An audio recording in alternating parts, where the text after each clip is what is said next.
dilakukan sambut Ramadan.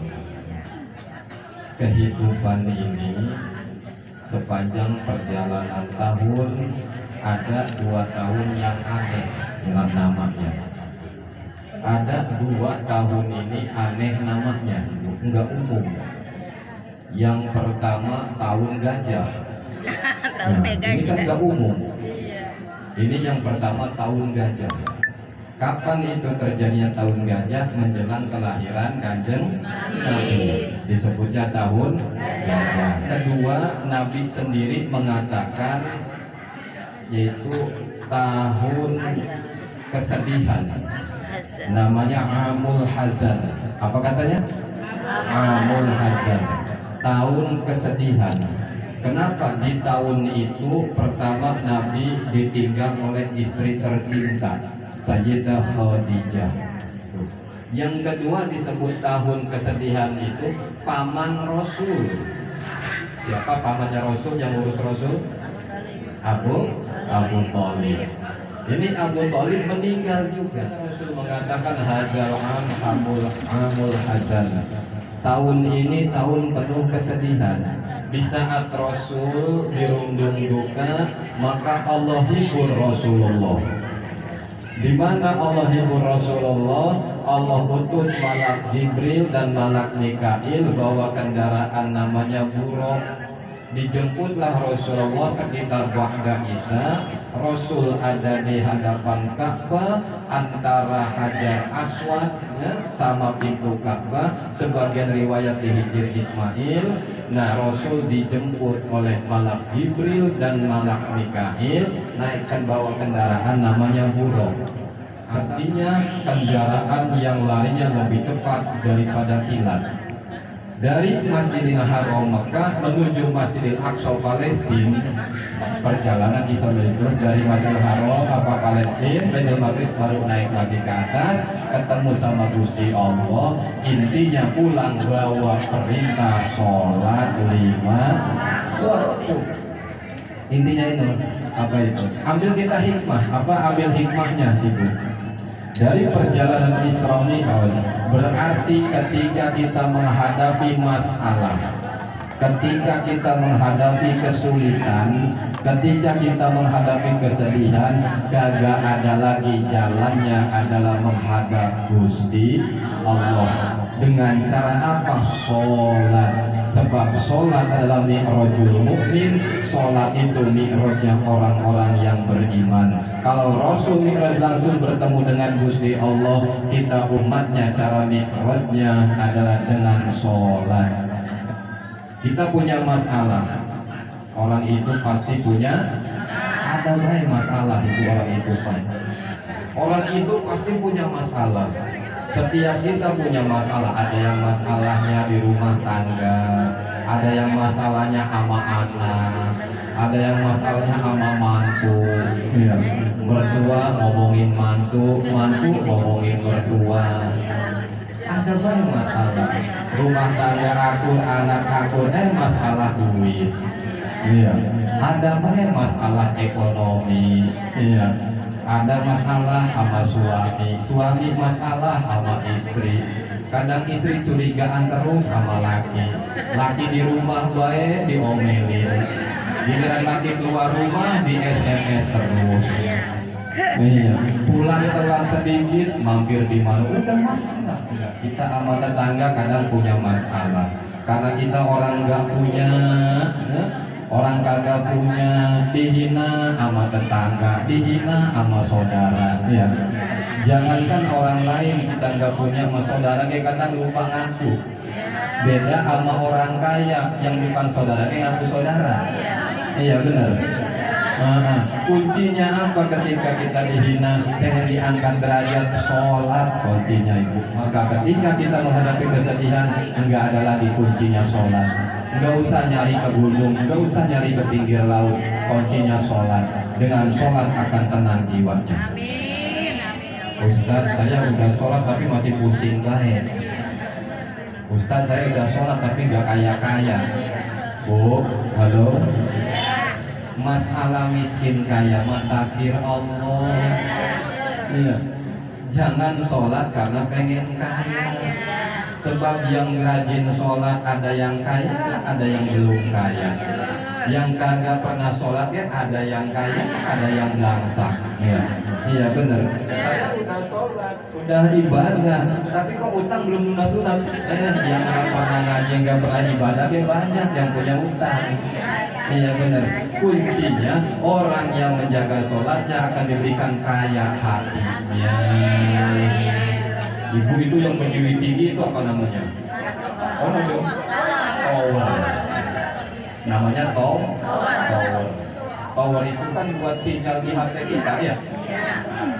Contoh gini, itu tower besi-besi itu udah didiriin namanya tiang tower. Ketika tower sudah berdiri, kita pegang HP, jangankan cuma wilayah Batu Jaya, ke Saudi, ke luar negeri bisa komunikasi, betul. Cukup halo nyambung, bisa kelihatan gambarnya. Kita ada anak yang di Bandung cukup telepon, halo kumaha neng kabarna, alhamdulillah saya, alhamdulillah daman.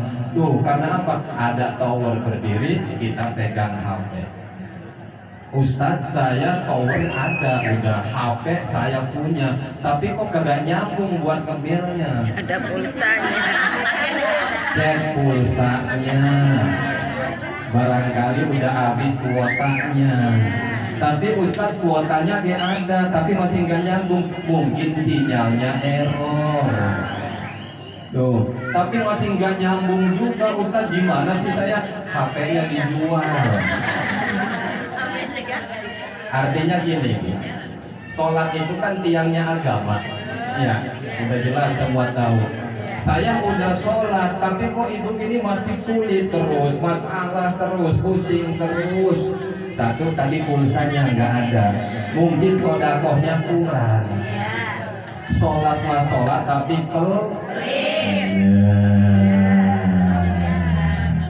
sholat getol, tapi pelit, lama diijabahnya. Ustadz saya alhamdulillah sholat iya, ngaji iya, sodakoh iya, tapi kok masih sulit baik, masih pusing baik, masalah masih banyak terus. Mungkin tadi sinyalnya, silaturahminya yang kurang. Silaturahmi ke saudara, silaturahmi sama tetangga, silaturahmi sama guru kurang. Makanya nih mau masuk Ramadan, silaturahmi yang muda ke yang tua, laki bini saling silaturahmi. Ini mau masuk Ramadan, biasanya tradisi di kampung saya mah yang muda itu ngirim ke yang tua. Iya benar begitu. Iya, anak mantu ngirim ke orang tua, saudara muda ngirim ke yang tua, silaturahmi. Karena Rasul ke silaturahmi mau masuk Ramadan. Ini judulnya saya gabung aja nih, raja bawahnya digabung. Rasul itu begitu mau masuk Ramadan itu silaturahmi. Kata Sayyidah Aisyah, faqatu Rasulullah SAW fi lailatin min Sya'ban. Suatu malam di bulan Sya'ban, bulan Rawah, aku kehilangan Rasul. Lagi tidur Siti Aisyah, begitu bangun, ini Siti Aisyah, Rasul kok nggak ada. Begitu dilihat Rasul keluar rumah, tengah malam Rasul keluar rumah. Diintilin, namanya bini kan curiga juga. Ini laki gua mau kemana malam-malam begini? Enggak bilang. Jangan-jangan itu mau orang Batu Jaya. Curiga sama laki. Ternyata apa? Keluar dari rumah Rasul ke pemakaman Baqi di Madinah, kan Masjid Nabawi sebelah sananya itu makam Baqi. Ternyata Pak Rasul ziarah mendoakan sahabat-sahabatnya, keluarganya yang dimakamkan di makam Baqi. Begitu pulang Rasul ngomong, kenapa wahai Aisyah? Apa kata Siti Aisyah? Ya Rasul, inni zonantu laka. Aku kira ya Rasul, engkau mendatangi istri-istrimu yang lain. Oh, dianggapnya mau gilir kan ya. Tuh, ternyata apa kata Rasul, wahai Aisyah, menjelang Ramadan ini aku datangi, aku kunjungi sahabat-sahabatku yang gugur di medan perang, yang dimakamkan di Baqi. Aku doakan mereka semua. Oh begitu. Nah, makanya jangan suudzon dulu kalau laki keluar malam. Iya tahu mau beli rokok. Tapi itu Ustaz di luar malamnya, iya beli rokok tapi kok sampai pagi. Dilihat ininya merah. Tahu digigit nyamuk. Nyamuknya gede. Artinya apa? Itu yang tadi. Maka pantas dan wajar kalau ada saudara-saudara kita biasanya di kota-kota menjelang Ramadan pada ziarah kubur, nyakar namanya. Di sini suka ada yang gitu. Iya. Jadi itu riwayatnya Kanjeng Rasul menjelang Ramadan di bulan Sya'ban itu ziarah kubur, mendoakan sahabat-sahabatnya yang kubur di medan perang. Kalau kita ikutin yang apa tafaul nurut dua tabaruk daripada Kanjeng Rasulullah Shallallahu Alaihi Wasallam. Kembali tadi sholat kuncinya itu. Sekarang gimana Ustaz, saya udah silaturahmi, tapi kok kenapa sholat zikir zikir masih aja pusing terus, masalah ada baik? Mungkin sholatnya digadein, zikirnya ditukerin sama pengebutuh. Sholatnya bukan karena Allah, zikirnya bukan karena Allah, sholawatnya bukan karena cinta Rasul. Ada sholat pengen kabul hajat, getol tahajud pengen lunas utang, dapat 40 malam utang kagak lunas, berhenti tahajudnya. Duha getol. Yaitu karena kalau ibadahnya ada kebutuhan seperti itu, Bu. Kabul hajat pasti bakal berhenti. Begitu terkabul hajatnya, getol tahajud. Waktu susah getol tahajud, getol duha, getol ngaji, getol sholat. Begitu sukses lupa. Ada yang begitu. Yang manusia kan kadang begitu, lagi belangsak jatuh ya, miskin susah, tahajud rajin, duha rajin, sholat 5 waktu rajin, pengajian rajin, zikir rajin, alhamdulillah 40 hari diangkat derajat sama Allah, usaha maju lagi, rezeki gampang lagi, giliran gampang rezeki lupa lagi, terus jatuh lagi, ambruk lagi, ingat sama saja manu. Ayo, pengen tenang sholat kita lillahi ta'ala, ibadah kita lillahi ta'ala. Dengan kita sholat aja udah doa, Ibu. Bu, halo? Dengan sholat aja itu udah doa. Kenapa? Menurut bahasa dalam ilmu fikih, sholat itu adalah doa. Ketika kita sholat itu sudah berdoa. Dari Fatihah aja itu udah doa. Iyyaka na'budu wa iyyaka nasta'in ihdinas siratal. Kemudian di sholat ada duduk antara dua sujud. Bacaannya apa? Rabbighfirli warhamni wajburni warfa'ni warzuqni wahdini wa'afini wa'fu. Ada berapa itu? Ada 8, Ibu. Permintaan kita kepada Allah di dalam sholat itu ada 8. Rabbighfirli warhamni wajburni warfa'ni warzuqni wahdini wa'afini wa'fu. Ada berapa? Suka ngitungin? Nah, yang ngitung menghitung, yang kagak kadang-kadang sholatnya dilebur. Rabbighfirli, minta ampunan. Berarti ketika kita punya kepengen, jangan langsung kita ucapin kepengen kita, minta ampunan dulu. Nabi-nabi terdahulu ketika punya keinginan ini minta ampun dulu sama Allah. Nabi Sulaiman minta kerajaan, minta derajat, minta pangkat. Rabbighfirli wa habli mulkan la yanbaghi li ahadin min ba'di. Itu doa Nabi Sulaiman. Ketika Nabi pengen diberi kerajaan yang gak dimiliki oleh orang lain, diawali dengan minta ampunan dosa. Nabi Adam ketika dimutasi dari surga turun ke bumi dalam keadaan krisis moneter, sandang pangan papan, gak punya apa-apa. Apa doa Nabi Sulaiman? Rabbana dzalamna anfusana wa illam taghfir lana wa tarhamna lanakunanna minal khasirin. 80 tahun, satu riwayatnya 300 tahun kagak ketemu sama Ibu Hawa. Nabi Adam mohon kepada Allah, ketemulah dengan Ibu Hawa di satu tempat yang namanya Padang Arafah. diabadikan di situ ada satu bukit namanya Jabal Rahmah. Ada tubuh itu adalah tubuh cintanya Nabi Adam sama Ibu Hawa. Orang Indonesia kalau datang ke sono pada nulis namanya di tubuh itu. Iya, jadi kotor akhirnya.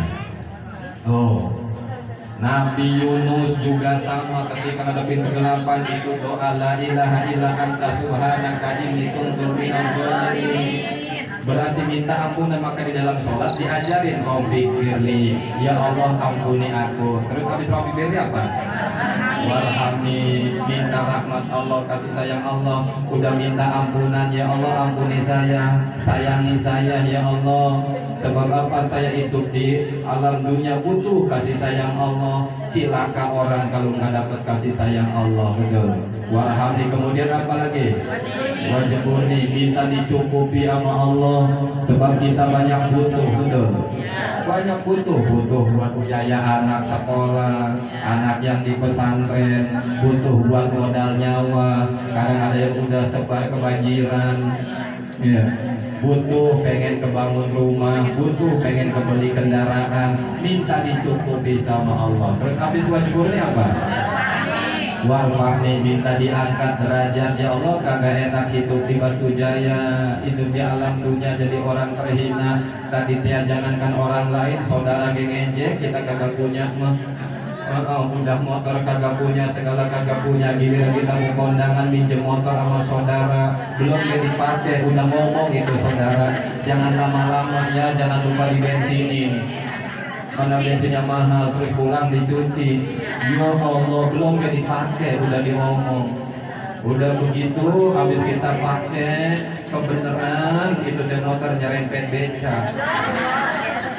Ya Allah, saudara itu ngomongnya Gusti padahal timbang lecet sedikit, makanya orang mau gablak tuh. Orang kagak punya mah jangan belagu, segala pinjam-pinjam mau ganti kagak bisa. Ya Allah, sakit nggak digituin. Warfa'ni, minta diangkat derajat sama Allah, ada di dalam sholat. Habis warfa'ni apa? Warzuqni, minta rizki sama Allah.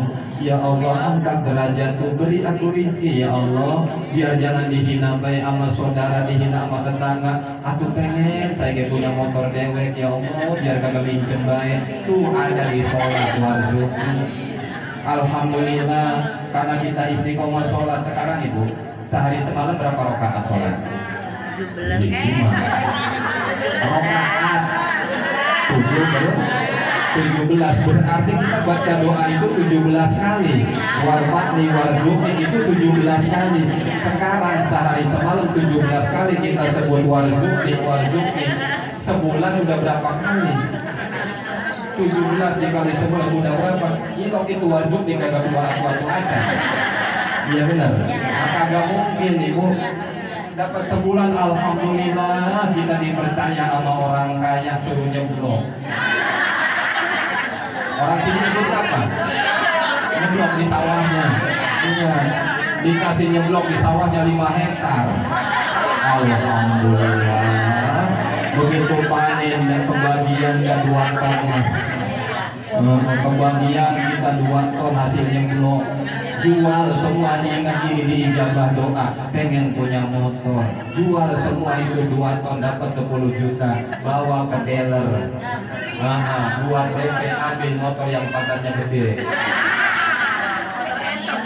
Kan ada motor yang gede, yang mek itu namanya N.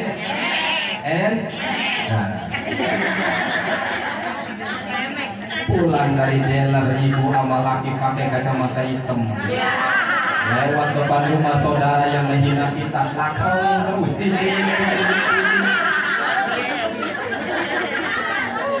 Begitu saudara keluar, lagu utangnya belum segala utang motor. Ya itu masalahnya dikit pasti boleh kredit. Ya Allah, kita udah punya masih dihina juga. Emang kehidupan begitu ibu. Dulu kita nggak punya rumah diomongin, udah punya rumah tetep aja ngomongin ada. Ya. Biarin, diomongin itu motor boleh kerja pakai apa kata saudara dia? 3 bulan gak satu orang tahu rasa. Entar jadi tarik leasing. Sakit kagak? Di mana sakitnya? Sakitnya tuh di biarin, jangan sakit hati. Kita masih punya Allah. Ngomong aja begini, nggak apa-apa, gua mah ditarik leasing ya, kagak penasaran itu punya motor baru daripada lu tiba ngehina doang. Dari tahun jebot motor kagak ganti-ganti. Pede itu, ya. Tuh, biarin. Bener 3 bulan kagak kesetoran. Ditarik leasing, kasihin, jangan digadein. Ini motor setoran digadein, masalah. Udah kasih, kata saudara. Oh, kata saudara yang kemarin ngehina. Kata gua ge apa? Orang kagak punya mah jangan belagu. Empok, gua mah kagak penasaran 3 bulan ngerasain punya motor itu kagak penasaran daripada empok dari dulu sampai sekarang itu motor digas ngebul. Mendingan gua kagak penasaran. Alhamdulillah. Besok ditambahin lagi nyebloknya 10 hektar. Lah habis panen model mobil. Sekalian kredit ya kredit. Itu kagak penasaran. Ini warzukni ada di dalam sholat. Jangan kecil hati, kita punya Allah. Pengen dekat sama Allah, sholat. Iya. Jangan dengerin orang yang menghina kita. Rugi kita hidup ngedengerin orang yang kagak senang sama kita. Betul. Lah iya, orang kagak senang sama kita, ngehina kita, ngejek kita, kita pikirin deh. Sampai kagak bisa tidur, kagak enak makan, kagak minum. Tidur kagak, makan kagak, minum, mandi, berak, lah tekor. Mikirin orang yang kagak senang sama kita, benar? Kalau itu salah apa? Gua itu orang berkiamat sama gua, padahal gua kagak pernah jahat sama dia. Lah biarin orang yang gak senang sama kita, dia enak makan, enak tidur. Kita pusing mikirin. Cukup kuncinya 3 huruf, EGP, emang gue. Paham? Nah, jadi ngajinya biar paham. Ini kan sugesti kita buat masuk Ramadan. Yang namanya hidup mah nggak lepas, ada orang yang di mana ada orang yang muji kita, pasti ada orang yang menghina kita. Iya, sekarang gini, ada orang nggak senang sama kita, menghina kita, timbang 3 orang yang senang sama kita banyak. Ada suami, ada anak, ada mantu, ada orang tua, ada mertua. Tunggu ustadz yang kagak senangnya ke mertua, masih ada yang lain. Iya benar. Iya, yang penting kita itu sama laki sama anak biar akur. Kalau udah kagak akur sama laki ribet juga. Iya benar. Berantemnya sama laki. Aduh, berantemnya sama laki lah ribet kita. Mau masuk ke malu. Akur kita biarin orang yang menghina kita mah. Orang yang ngejek kita biarin. Ntar kan nggak kudu didoain mati dewek. Iya benar. Nggak kudu nyari santet, nggak kudu nyari telur, waktunya mati mah mati. Iya benar. Ya udah biar enjoy aja kita mah ibadah yang benar, usaha jalanin, anten dah bahagia mah kita yang ngerasain sendiri, betul. Iya, biarin orang menghina kita, ngejek kita dah segala belaku. Dia mah bangun rumah kayak warisan, biarin warisan yang mau rezekinya begitu. Iya benar. Ya iya, nah dia mau beli motor kredit, biarin emang rezeki kita mau kredit. Ya iya, lah belum lebaran segala beli baju baru, lah biarin. Orang mau ada bayi yang ngomong ibu. Kadang-kadang Dari Lajada ke diomong. iya. Lo palingnya dari Lajada. Itu gaduh ustaznya segala pakai gelang, ya paling kayak imitasi. Lah biarin. Palingnya dari Lajada. Orang mau ada bayi yang ngomongin. Ih, mau anu sombong banget, ngomong-ngomong kaya kayak. Ih, ke warung gelang sampai dipakai semua.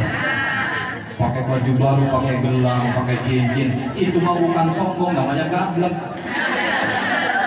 Iya benar. Ya berarti kitanya artinya yang julid. Iya benar. Lah orang beli kan buat dipakai. Iya benar. Ibu beli baju buat dipakai apa disimpan aja? Ya pakai. Beli gelang buat dipakai apa disimpan? Oke, ada orang yang ngomong, saya dikatain sombong, biarin kita mau punya. Lah iya, lah dia kalau pengen mau beli. Jadi ya, itu kalau mikirin omongan orang lain kagak ada benernya. lah pusing terus kita. Biarin enjoy aja, pokoknya ada yang hina lagi pakai kacamata hitam. Jualan aja di depan orang yang hina kita, tunjukin. Iya, biarin, biar muntah sekalian. Alhamdulillah, ingat kita punya Gusti ada di dalam surat warfaqni warzuqni wahdini, minta petunjuk Allah, mohon petunjuk dari Gusti Allah. Sebab apa? Kalau nggak ada petunjuk Allah kita digelap, nggak bisa sholat, nggak bisa ibadah. Kita datang ke tempat ngaji, ini hidayah Allah, petunjuk dari Gusti Allah. Kita bisa sedekah, ini petunjuk dari Gusti Allah. Kita sholat, ini hidayah dari Gusti Allah. Makanya doanya Allahumma nawwir qalbi binuri hidayatika kama nawartal ardha binuri syamsika abadan abada ya arhamar rahimin. Tuh, habis wahdini minta sehat sama Allah, minta diberi sehat. Sebab apa Ibu? Kagak ada lagi nikmat hidup itu sehat. Kalau lagi sakit masa yang ngalamin. Ya Allah, banyak yang jenguk, ada yang bawa ikan ayam, yang bawa ikan ini, bawa ini, kagak enak. Iya, orang sakit Abu tulang ayamnya kagak kemakan. Iya benar. Tulang ayam buat yang sehat. Buat yang sehatnya. Di situ ketika sakit saya di rumah sakit 5 hari, ya Allah, ternyata benar kerasa sehat itu nikmat. Melihat orang pada bisa jalan gagah gini, ya Allah pengen, makanya ini kalau nanya saya pengen apa, pengen sehat. Sehat itu mahal. Iya, pengen sehat. Ada yang nanya pengen apa, pengen sehat. Iya, sebab kalau udah sehat mah jangankan makanan yang lain, Bu. Makan nasi doang ya, sama sambel, sama garam, lalapnya coel ayam, udah nikmat. Ya, sayur nggak usah mewah-mewah ya, sama soto ayam atau sop sapi udah indah. Iya benar. Iya, iya, termasuk pecah bohong kalau udah sehat nikmat, benar. Pecah bohong tapi gurame. Pecah bohong, tarawin, gurame. Ibu nih, pengalaman saya kalau sehat kok Bu. Kita punya duit pas-pasan 5.000 itu bisa makan sampai gerah. Beli cabai, bawang, oncom. Digoreng kagak kebeli minyak, ambil genteng dibakar oncom. Cabai, bawang, jahe, garam, mecin, oncom dipecah, udah gerah itu. Iya benar. Kamu sehat. Makanya wa'afini, minta sehat sama Allah. Wa'fu anni, minta dimaafkan sama Allah. Wa'fu anni, ya Allah maafkan aku. Karena kita hidup banyak lalai, banyak salahnya. Jangankan di luar sholat, di sholat aja kita banyak lalai. Ya banyak lupa. Allahu Akbar. Gusti, ini hari Senin, kita habis zuhur kumpulan. Iya, habis zuhur kumpulan, sudah macam-macam, pikiran kemana-mana. Maka wa'fu anni, maafkan kesalahan ibadah saya ya Allah, maafkan kehilapan saya ya Allah, yang disengaja yang disengaja. Wa'fu anni ada di dalam sholat. Maka 8 permintaan kita di dalam sholat ini ada. Siapa yang istiqomah menjaga sholatnya, dicukupi dunia akhiratnya oleh Allah. Amin ya robbal. Udah kumpul semua di dalam sholat. Apa yang kurang, nggak ada yang kurang. Pengen sehat, sholat. Pengen gampang rezeki, sholat. Pengen diangkat derajat, sholat. Maka orang yang jaga sholatnya diangkat derajatnya oleh Allah Subhanahu wa Ta'ala. Maka jangan lalawara. Apa lalawara bahasa sini? Iya. Jangan malas-malasan. Ya. Jangan malas-malasan sama sholat. Sebab itu penting dunia akhirat. Iya, di akhirat tetap yang ditanya sholat. Iya benar. Sholatnya. Nah, kalau sholatnya nggak baik semua amalnya. Makanya menjelang Ramadan, persiapkan diri kita, sucikan diri kita, ya, persiapan untuk menghadapi, melaksanakan perintah dari Gusti Allah Subhanahu wa Ta'ala. Semoga panjang umur, sehat, serta gampang diri rezekinya. Dan terakhir pribadi saya, sering ngomong di tempat ini menjelang Ramadan, maka pribadi saya sekeluarga mohon dibuka pintu maaf yang seluas-luasnya. Maafin ya, kembali ke jamaah. Insya Allah jamaah nggak ada salah sama saya, baik semua. Kenapa setiap saya datang ke sini diterima terus? Alhamdulillah. Kadang-kadang saya lewat depan rumah ibu aja dikasih. Alhamdulillah. Supaya kita masuk bulan Ramadan, disucikan hati kita oleh Allah, dibersihkan jiwa kita oleh Allah. Silokannya orang tua dulu, ingat saya waktu kecil, kalau munggah puasa itu sore suruh pada mandi di kali. Suruh keramas-keramasnya apa merah. Zaman dulu ya, itu teh silokan biar pada bersih jiwa kita, bersih hati kita, saling memaafkan antar sesama. Dari saya ini udah jam 1 kurang. Moga-moga apa yang saya sampaikan mewujudkan ilmu yang manfaat, ilmu yang barokah. Ingat, jangan pernah kecil hati, jangan pernah sakit hati. Ketika engkau menghadapi hinaan cacian makian, debu akan jadi permata, hina akan jadi mulia. Di situ kan kita lihat bersinarnya hakikat, bukan hayalan. Akhirat, wassalamualaikum warahmatullahi wabarakatuh.